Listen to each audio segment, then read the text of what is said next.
मुंगेर में 5 अगस्त को सफिया सराय ओपी क्षेत्र के पुरवारी टोला फरदा स्थित एक ईंट भट्टा के पास से पुलिस ने एक 8 वर्षीय बच्ची का शव छत बिछत हालत में बरामद किया।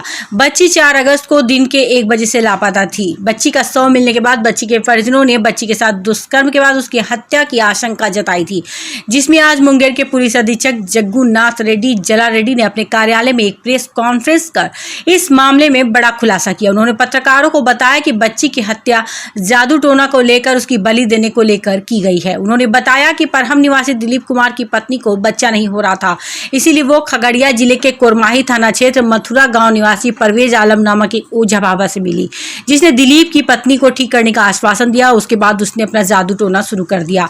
ओझा बाबा ने पहले रेहू मछली की बलि दी, उसके बाद मुर्गे की बलि दी, जिसके बाद दिलीप की पत्नी को गर्भ ठहर गया और जब गर्भ ठहर गया तो गर्भ की रक्षा के लिए ओझा ने इंसान की बलि देने को कहा, जिसमें इंसान के आंख का खून लाने को कहा था। जिसके बाद दिलीप ने अपने 2 अन्य दोस्तों पुरवारी टोला निवासी दशरथ परहम निवासी तनवीर आलम के साथ मिलकर उस बच्ची का अपहरण कर लिया और उसके बाद देर रात में उसकी हत्या कर दी। बच्ची के शव को ईंट भट्टा के परिसर में फेंक दिया।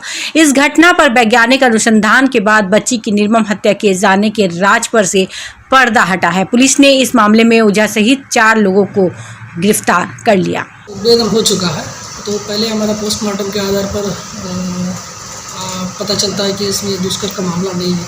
उन्होंने स्पष्ट मंतव्य दिया है। डॉक्टर 4 चिकित्सीय टीम ने इनको मंतव्य दिया है, तो उसके आधार पर हम लोग फिर दूसरे एंगल से हम लोग खोजबीन स्टार्ट किए, फिर वैज्ञानिक अनुसंधान भी किए। उसके आधार पर कुछ लोगों को पकड़ के पूछताछ किया गया, तो उसमें ये पाया गया कि ये जादू टोना के चक्कर में इस बच्ची का हत्या हुआ है।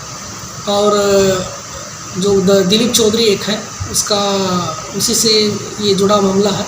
उसका पत्नी का गर्भवती पहले भी हुई तो उसका नहीं ठहर पाया, इसलिए इस बार अभी वो गर्भवती हुई है, 4 महीने की है गर्भवती। ऐसा पता चल रहा है कि उसी का चलते इसने उसको भी ऐसा ना हो, इसके लिए इन्होंने बच्ची का हत्या करके दिया है।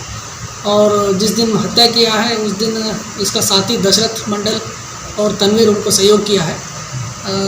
और हत्या करने के बाद तुरंत ये दिलीप चौधरी जाता है बाबा के पास, ओझा जो है वो जो खगड़िया का रहने वाले हैं, उनके पास जाके वहाँ तवीज़ बना के लेके आके घर पर रखता है। उसको भी सीज़ कर दिया गया। हमारा और डेड बॉडी जहाँ मिला था उसके अगल बगल में भी धूप और कुछ सामान बरामद हुआ है, और जहाँ मुर्गी फार्म है उसके बगल में भी कुछ सामान बरामद हुआ है। हम लोग वो सीजर से बना दिया गया है और इनको चारों को गिरफ्तारी करके जेल भेजा जाए। दुष्कर्म की बात जो है, जिसको लेके आज तक इलाके में भी इसको लेकर प्रोटेस्ट किया जा रहा है, तो उसमें क्या आप कहना चाहेंगे? पोस्टमार्टम के आधार पर जो डॉक्टर ने 4 चिकित्सीय मंतव्य दिया गया है, उसमें कोई दुष्कर्म का साक्ष्य नहीं पाया गया है। सर, फॉरेंसिक के लिए कपड़े भेजे टाइम लगेगा, क्योंकि उसमें प्रोसेस है, किसी कोर्ट में मामला कोर्ट से लेना पड़ता है परमिशन, फिर वो जाएगा, फिर वापस आएगा तो टाइम लगेगा। कपड़ा भी तो उसी एंगल से लिख दिया, कोई दाग नहीं पाया गया है। डॉक्टर ने स्पष्ट उसमें मंतव्य लिख दिया है। तो ये जादू टोना से हाँ बैठ के गांजा भी पीते हैं। ये आपस में ये लोग तय किए, दिलीप चौधरी, उसमें बच्ची को बच्ची मिल गई टारगेट के रूप में, जो जहाँ तनवीर आलम के मुर्गी फार्म है उसके बगल में बच्ची को गला दबा करके हत्या कर दिया गया। उसके आंख को लकड़ी से फोड़ दिया गया।